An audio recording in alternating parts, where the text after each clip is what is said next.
دو چیزیں ایسی ہیں کہ اگر انسان ان دو چیزوں کو اپنا لے تو اس کی دنیا اور آخرت دونوں سنور جائیں گی۔ دنیا میں کامیابی اس کے قدم چومے گی اور آخرت کی کامیابی بھی اس کو مقدر ہو جائے گی۔ ایک تو صبر ہے اور ایک شکر ہے۔ صبر اور شکر یہ دو چیزیں ایسی ہیں کہ اگر انسان اپنی پوری زندگی میں ان دو چیزوں کا دامن تھامے رکھے، صبر کا اور شکر کا، تو دنیا میں بھی کامیابی اور آخرت میں بھی کامیابی۔ عام طور پر جب لوگوں کے اوپر کوئی پریشانی آتی ہے، کوئی مصیبت آتی ہے، تو وہ صبر نہیں کرتے ہیں۔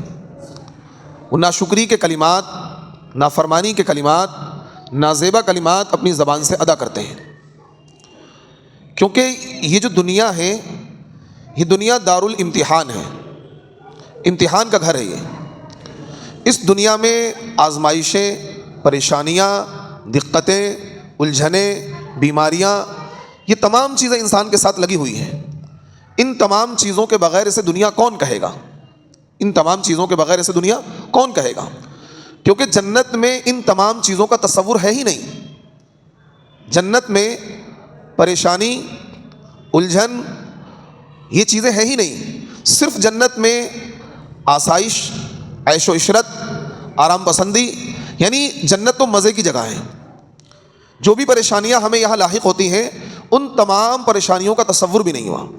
نہ تو انسان کبھی بیمار ہوگا، نہ ہی انسان کبھی بوڑھا ہوگا، نہ ہی انسان کی کوئی نعمتیں وہاں پر ختم ہوں گی، نہ ہی انسان پر کوئی آفت آئے گی، کوئی مصیبت آئے گی، نہ کوئی لڑائی ہوگی، نہ کوئی جھگڑا ہوگا، کچھ بھی نہیں۔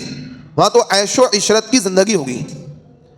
دنیا میں یہ تمام چیزیں انسان کے ساتھ لگی ہوئی ہیں، اور کیوں لگی ہوئی ہیں؟ وہ اس بنیاد پر لگی ہوئی ہیں، اللہ تبارک و تعالیٰ نے دنیا میں دونوں پہلو رکھے ہیں۔ کبھی انسان خوشحالی کی زندگی گزارتا ہے، کبھی بدحالی کی زندگی گزارتا ہے۔ کبھی انسان کی زندگی میں کیا ہے، نعمتیں ہی نعمتیں ہوتی ہیں، کبھی انسان کی زندگی میں کچھ پریشانیاں، کچھ مصیبتیں، کچھ الجھنیں، کچھ دقتیں انسان کے ساتھ ہوتی ہیں، تاکہ بندے کو اللہ تعالیٰ آزمانا چاہتا ہے۔ کیا یہ پریشانیوں کو دیکھ کر صبر کرتا ہے، یا صبر کے دامن کو چھوڑ کر ناشکری کے کلمات، نازیبا کلمات یہ اپنی زبان سے ادا کرتا ہے؟